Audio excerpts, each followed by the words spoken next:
Have you ever had someone say, "It's not what you said, but how you said it"? Or, has anyone ever gotten too close to you physically? You know, in your bubble? Or, has anyone come up to you and say, "Why are you so upset?" And you said, "I'm not upset." And they said, "Well, you look upset."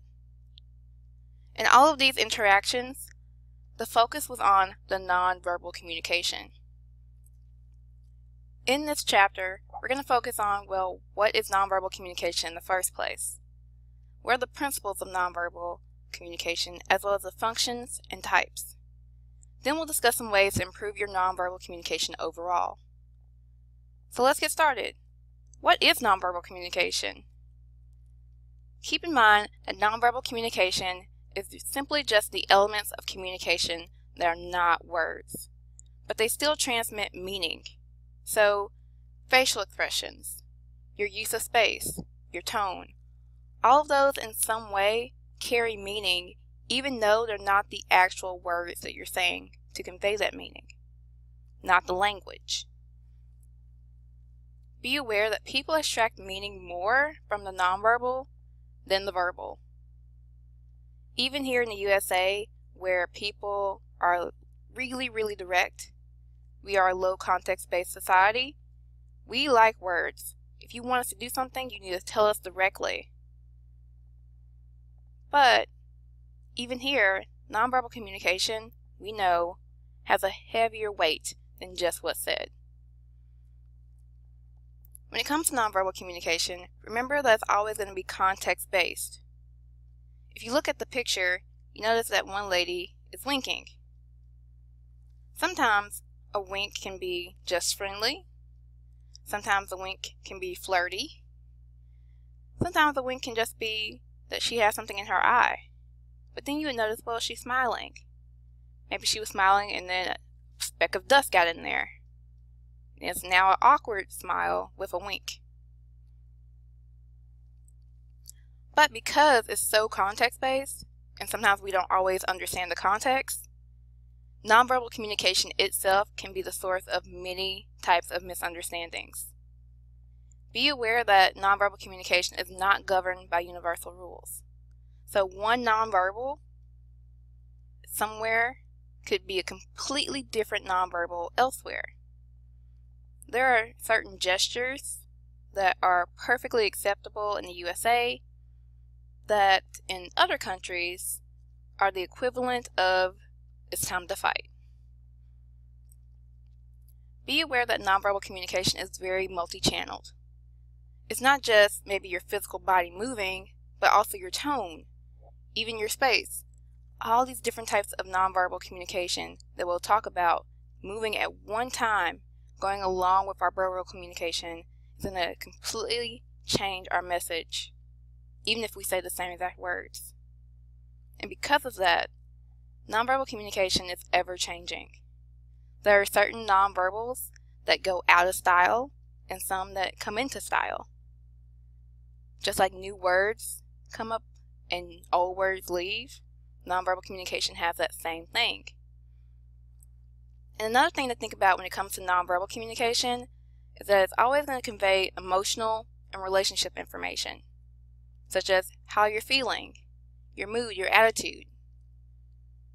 It can convey the relationship, such as if you sit really close to someone, you probably feel some connection to them, because you don't usually sit very close to strangers. Now, nonverbal communication can be used to interact with our verbal messages in some way. Sometimes, nonverbal communication simply just repeats our verbal message. So if you've ever been out with a friend and you were talking in a very loud restaurant and you knew that it'd be difficult for your friend to hear the words you said, sometimes you probably repeat nonverbally to ensure that someone understands your message. So, for example, I went out with a friend, and when we got to the hostess table, the hostess said, "How many are in your party?" I said 2, and then I held up 2 fingers. In this way, my nonverbal action, holding up 2 fingers, repeated my verbal message. I said the verbal message of to, and then right after, I did a nonverbal that reinforced that message. So whenever your nonverbal comes right after your verbal message and reinforces it, it's repeating. But sometimes your nonverbal and verbal communication happens simultaneously. When that happens, you're either accenting or complimenting. So when you accent your message, you're intensifying that message. So one thing that I always find super funny is when people get really, really angry and they start yelling and clapping at the same exact time. Why don't you understand me? You've probably seen it before. And they clap almost on every single word. It intensifies the message. There's something about the clapping that makes you really, really pay attention. So in that way, the clapping, the nonverbal, accents the verbal message. Then there are times where the message will complement. Keep in mind that this is complement with an E, not complement with an I. So we're not just giving out compliments here. We're in some ways completing the message with our nonverbal communication. So this may be smiling when you say hello to someone, or crying when you deliver some sad news. So it doesn't necessarily intensify the message because it's sending the same exact message as well. When someone says, hey, let's go over there, and they point to that particular place that they mean, they're completing the message. There's something about the nonverbal that makes you get it and completes the overall picture of what's being said verbally. Then there are times where our nonverbal can substitute our verbal communication. So this is the times when you are completely silent. Maybe you hold a finger to your mouth to show people to be quiet. Maybe you hold your hand out completely flat to tell people to stop. I've seen mad mothers with their misbehaving children in the grocery store or out at the mall, and they give a look, they point at the kid, and they point down right next to them, and the kid knows, without even words being said, you better move over there right next to your mom or you're going to get really, really into trouble. So in that way, when no verbal is communicated, but the message is still sent, nonverbal communication has substituted. Then there are times where nonverbal communication regulates. I had a friend, and I realized my friend was about to tell a secret. And immediately, I moved my hands in front of his mouth so he wouldn't be able to say anything. I was trying to control his verbal messages with my nonverbal messages. So whenever your nonverbals control the verbal, you're regulating. In class, you raise your hand. That's a way of setting up, well, who gets to talk. You're managing your actions. Same thing with putting your finger to your mouth when you want someone to be quiet. That's also regulation.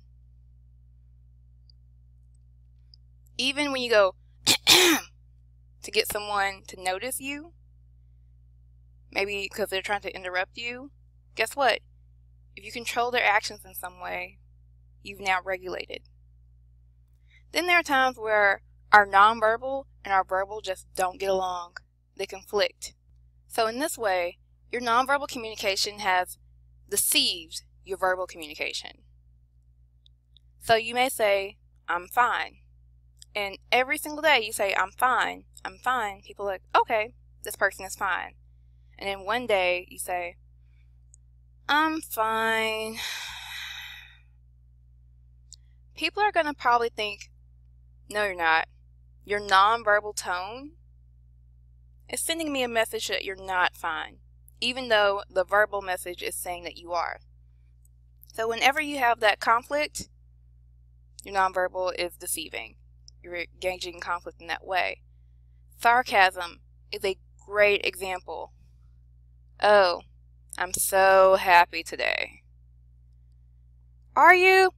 Are you happy? Doesn't sound like it. So we've talked about a lot of different aspects of nonverbal communication. What is it? The different principles, and even the different functions.